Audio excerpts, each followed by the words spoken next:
सोचो, आधी रात का समय है। आप एक सुनसान पहाड़ी रास्ते से गुजर रहे हो।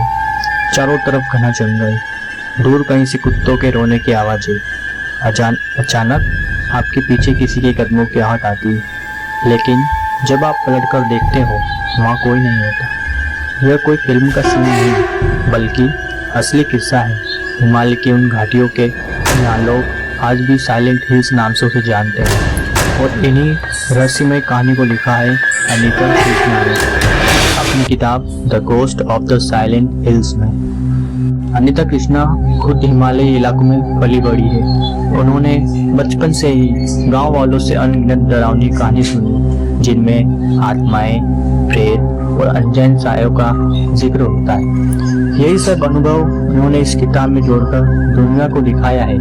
ये कहानियाँ सिर्फ डराती नहीं, बल्कि एक पूरा कल्चर और बिलीफ सिस्टम सामने रखती है। आखिर इंसान और अदृश्य शक्तियों का आपस में क्या रिश्ता है?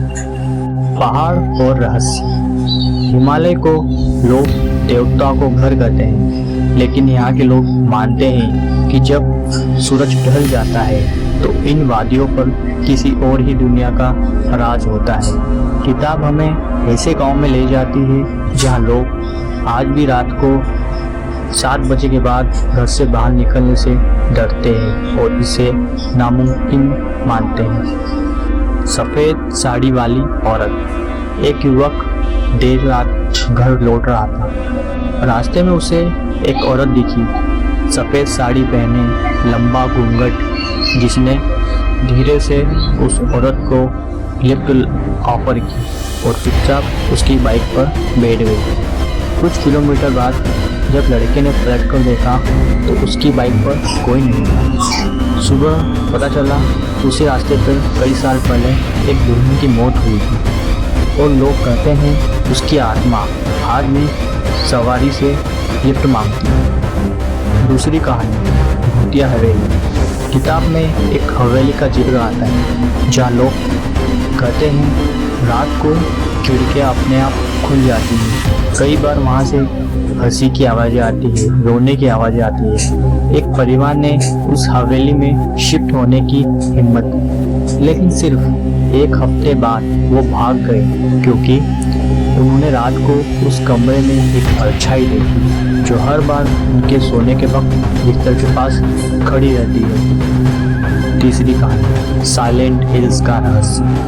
कहते हैं इन घाटियों में कभी कभी कार अपने आप रुक जाती है और लोग दावा करते हैं कि उन्हें किसी ने धक्का दिया। किताब में एक ट्रेवलर का हिस्सा है, उसकी कार रात को बंद हो गई और उसने महसूस किया कि कोई उसे पीछे से धक्का दे रहा है, लेकिन जब उसने टॉर्च जलाई तो वहाँ कोई नहीं था। डर से आगे का संदेश। कृष्णा सिर्फ डर दिखाकर नहीं छोड़ते, हर कहानी के पीछे एक कल्चर ट्रुथ छुपा है। गांव वालों के लिए ये सिर्फ हॉरर नहीं, बल्कि एक सीरियल और सीरियस कहानी का एक किस्सा है जो उन्होंने खुद महसूस किया।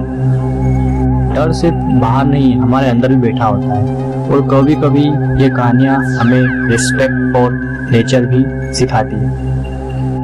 जैसे लेखक खुद हमें कार में बिठाकर पहाड़ों की सैर करा रही है और रास्ते में एक एक कहानी सुनाती जा रही है। यह किताब हमें 2 चीज़ सिखाती है। डरावनी कहानियाँ हमें हमारी जड़ों और संस्कृति से जोड़े रखती है। असली हॉरर बाहर से नहीं, बल्कि हमारे अंदर के डर और इमेजिनेशन से पैदा होता है। तो दोस्तों, आपको क्या लगता है, क्या सचमुच साइलेंट हिल्स में आत्माएं भटकती है, या ये सब हमारे दिल की और दिमाग की एक उपज है?